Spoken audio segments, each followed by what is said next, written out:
पोपटलाल पूरे दिल्ली शहर में बड़ी बड़ी डींगे मारने के लिए प्रसिद्ध था। साथ ही वो अव्वल दर्जे का पेटू भी था। उसकी इस आदत के चलते कोई भी आदमी उसे अपने घर भोज पर नहीं बुलाता था। फिर एक दिन पोपटलाल अपनी बहन के घर जाता है, जो दूसरे शहर में रहती थी।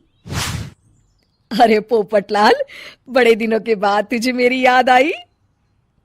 माय डियर बहना, तू तो जानती है मैं अपने कारोबार में कितना व्यस्त रहता हूँ। हाँ, तेरी बात भी सही है। अब आया है तो कुछ दिन ठहर के जाना। अरे दीदी, ये भी कोई कहने की बात है। श्यामा देवी पोपटलाल को रहने के लिए एक कमरा दे देती है। अगली सुबह पोपटलाल जोर जोर से गरारे करना शुरू कर देता है। नकुल की पत्नी नींद से जाग जाती है और घबराकर अपने पति नकुल को जगाती है। अरे उठिए, लगता है हमारे घर में कोई जानवर घुस आया है। कैसी अजीब अजीब आवाजें निकाल रहा है, मुझे तो बड़ा डर लग रहा है। अरे कोई जानवर नहीं है भाग्यवान, पोपटलाल मामा जी हैं, अपना गला साफ कर रहे हैं। इतनी सुबह सुबह? अभी तो सिर्फ 4 बजे हैं। मामा जी इसी तरह से जल्दी उठ जाते हैं। अच्छा, ठीक है। नकुल की पत्नी जैसे ही सोने लगती है और जल्दी नाश्ता भी करते हैं। क्या मतलब? मुझे अभी उठ के उनके लिए चाय नाश्ता बनाना पड़ेगा? हाँ। अरे मर गई रे, अब मेरा क्या होगा? फिर थोड़ी देर के बाद नकुल की पत्नी मामा जी के लिए चाय नाश्ता बनाने में जुट जाती है। अरे भाई वाह, बड़ी अच्छी खुशबू आ रही है। बहू, जो भी बना रही हो फटाफट ले आओ, जोरों की भूख लगी है। हाँ मामा जी, अभी लाती हूँ। देखते ही देखते पोपटलाल सारा नाश्ता चट कर जाता है। बहू, कल से पराठे में देसी घी ज्यादा डालना, आज कुछ मजा नहीं आया। हे भगवान, इसका नाम तो पेटू लाल होना चाहिए था। पूरे 10 लोगों का नाश्ता अकेले हजम करने के बाद भी इन्हें मजा नहीं आया।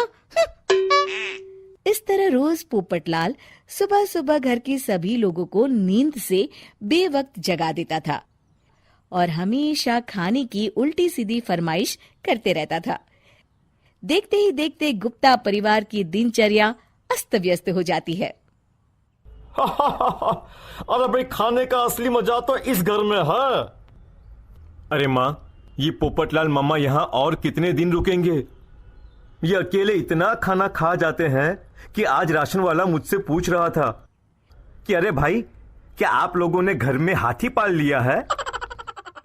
अरे बेटा, अब घर के मेहमान को कोई सीधे मुंह कैसे निकाल सकता है? माँ जी, अब बर्दाश्त की इंतहा हो गई है। मैं अकेले इतना काम नहीं कर सकती। आखिर मैं भी इंसान हूँ। मैं कल ही अपने मायके चली जाऊंगी।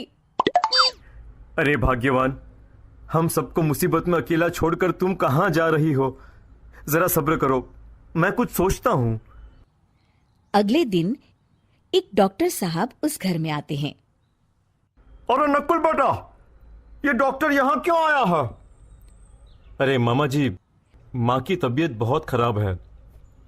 तबीयत तो खराब होगी ही, तुम लोग उल्टा सीधा खाना जो खाते रहते हो। देखो नकुल, मैं तुम्हारा फैमिली डॉक्टर हूं, इसलिए आज से मैं जो कहूंगा तुम सबको वही खाना रोज खाना पड़ेगा। आजकल कितनी बीमारियां फैल रही हैं, पता भी है तुम्हें? आज से तुम सब सिर्फ सलाद और करेले का जूस पियोगे, समझे? डॉक्टर अंकल, आप ठीक कहते हैं। पोपटलाल घबरा के, अरे क्या खाक ठीक है भांजे? ये डॉक्टर सीधे सीधे हमें घास फूस खाने के लिए कह रहा है। अरे मैं कहता हूँ भगा इस डॉक्टर के बच्चे को यहाँ से। अरे मामा जी, डॉक्टर साहब ठीक ही तो कह रहे हैं।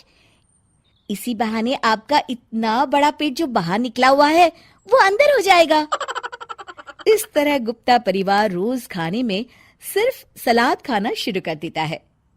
बेचारे पोपटलाल का बुरा हाल हो जाता है। ये लीजिए मामा जी, ताजा ताजा करेले का जूस। अरे नहीं नहीं बहू, मैं मरने से पहले मरना नहीं चाहता। मुझे तुम लोग माफ करो। यह भेड़ बकरी वाली जिंदगी तुम लोगों को मुबारक हो। मैं तो चला यहां से। पोपटलाल अगले दिन ही घर छोड़कर चला जाता है। क्यों बेटा नकुल, मेरी अदाकारी कैसी थी? मजा आ गया डॉक्टर। आपने तो बॉलीवुड के कलाकारों को भी मात कर दिया। आपको तो ऑस्कर मिलना चाहिए।